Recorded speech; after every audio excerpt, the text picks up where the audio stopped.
구독자 여러분 안녕하세요. 암호화폐 시장의 일정을 전해주는 유튜버 레이워크입니다. 오늘은 올 한 해 가장 중요한 테마인 CBDC에 이어서 국가 간의 송금에 혁신을 이끌고 있는 리플의 호재에 대해서 알아보고자 합니다.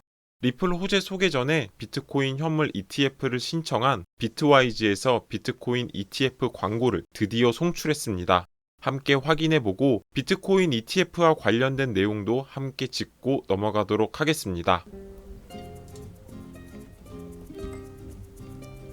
You know what's interesting these days? Bitcoin. Look for Bitwise, my friends. 비트와이즈는 이번 광고를 SNS 외 CNBC와 블룸버그, 폭스 비즈니스에 송출할 예정이라고 밝혔습니다. 막대한 광고 비용을 들이면서까지 비트코인 ETF를 홍보하는 이유는 시장에 엄청난 자금이 몰릴 것이고 먼저 시장을 선점하기 위함이라고 해석을 해볼 수가 있습니다. 블랙록을 비롯한 피델리티, 발키리 등 자산 운용사들이 추가적인 ETF 광고가 게시가 될 것이고 이는 신규 투자자들의 유입이 될 수 있는 좋은 기회라고 생각합니다. 그리고 신규 투자자들이 유입되면 비트코인 가격 또한 크게 상승할 수 있을 것으로 생각하고 있습니다. 그리고 이어서 로이터에 따르면 미국 증권거래위원회가 비트코인 현물 ETF 신청사 두 곳에 연말까지 최종 수정사항을 업데이트하라고 지시했다라고 합니다. 이와 같은 지시를 두고 SEC가 24년 첫 영업일에 비트코인 현물 ETF를 승인할 가능성이 매우 높다라고 로이터는 보도했습니다. SEC는 현물 ETF 신청서를 두고 블랙록을 비롯한 다양한 자산 운용사들과 여러 번의 미팅을 마쳤고 최근의 컨퍼런스 콜에서는 29일까지 서류를 업데이트를 마치지 않으면 1월 초에 있을 잠재적인 비트코인 현물 ETF 승인 목록에 포함이 되지 못할 것이다 라고 밝혔습니다.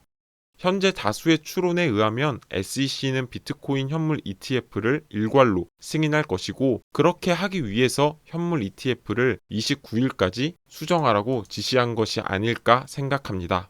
비트코인 현물 ETF 승인이 정말 코앞에 다가왔다라고도 해석을 해볼 수가 있습니다.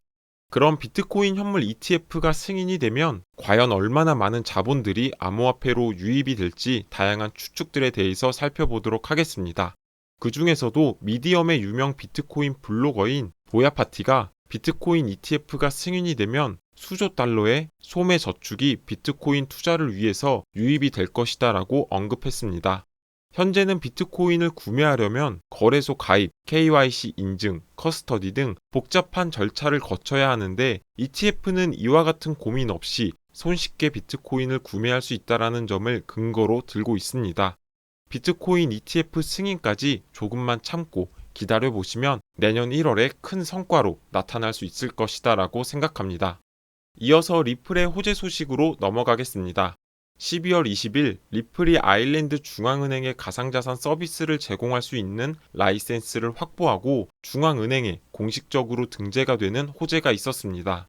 리플은 이번에 라이센스를 획득함으로써 아일랜드에서 특정 디지털 자산 서비스를 제공할 수 있게 되었고 이번 호재를 글로벌 규제 상태에서의 상당한 진전이라고 평가했습니다. 이번 라이센스가 의미하는 것은 유럽 경제 지역에서 리플의 확장 계획을 넓힐 수 있다는 점에 있습니다. 24년 중순 유럽은 암호화폐 자산을 규제하는 미카 법안이 시행이 될 것이고 리플은 아일랜드뿐만 아니라 더 넓은 유럽 전반에 걸쳐서 디지털 자산 서비스를 제공할 수 있다는 점에서 상당한 의미를 가지고 있습니다. 리플이 아일랜드를 선택한 이유는 굉장히 전략적이었다라고 볼 수 있습니다. 22년 리플은 아일랜드의 수도인 더블린 지역에 사무소를 설립했는데 그 이유는 아일랜드가 암호화폐의 금융 서비스 분야에서 굉장히 친화적인 모습을 나타냈기 때문입니다. 그리고 암호화폐의 혁신이라고 손꼽히는 리플과 아일랜드의 규제 기관과의 상호작용을 통해서 리플에게 있어서 유리한 환경을 조성할 수 있기 때문에 아일랜드를 선택했다고 볼 수가 있습니다. 그리고 세계적인 거래소인 코인베이스뿐만 아니라 영국 런던에 본사를 둔 다국적 은행인 스탠다드 차타드 또한 아일랜드에서 VASP 승인을 받은 이력이 있습니다. 코인베이스는 아일랜드를 EU의 허브로 지정하기도 했는데 이는 아일랜드가 암호화폐 시장에 있어서 얼마나 중요한 전략적 요충지인지를 알게 해주는 부분입니다. 그리고 리플의 성장은 아일랜드에 국한되지 않습니다. 아일랜드 외에도 올해 10월 3일에 싱가폴 통화청으로부터 주요 결제기관 라이센스를 획득했고, 그로 인해 싱가폴에서 디지털 결제 서비스를 제공할 수 있게 되었습니다.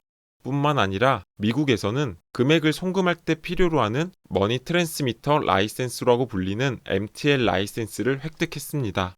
그리고 올해 11월에는 두바이에서 두바이 금융 서비스 당국인 DFSA로부터 금융센터 내에서 리플을 사용할 수 있도록 승인을 받았습니다. 그로 인해서 두바이 국제금융센터 내에서 리플로 결제를 할 수 있고 새로운 사용 사례를 발견할 수 있게 되었습니다. 이처럼 다양한 호재 소식들이 지속적으로 나오는 리플의 긍정적인 신호는 온체인 데이터에서도 나타나고 있습니다. 암호화폐 분석가인 알리는 지난 일주일 동안 고래들이 3억 6천만 개의 리플을 축적했다라고 밝혔습니다. 이를 하나로 하면 약 2,900억 원 규모입니다. 검정색 라인은 리플의 가격을 나타내고, 보라색은 리플을 1,000만 개부터 1억 개까지 보유한 고래들의 리플 보유 수량을 나타냅니다. 최근에 보라색 라인이 급등한 것을 볼 수가 있고, 이를 통해서 고래들이 리플을 축적했다라는 것을 알 수 있습니다. 하지만 아직 가격을 보면 가격은 변동 없이 박스권에서 움직이는 것을 볼 수가 있고, 가격에 아직 반영되지 못한 것을 미루어 볼 때 조만간 새로운 상승이 있을 것임을 암시한다라고 밝혔습니다.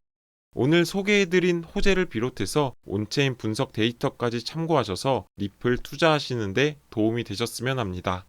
오늘의 영상은 여기까지입니다. 투자에 있어서 큰 도움이 되셨으면 좋겠습니다.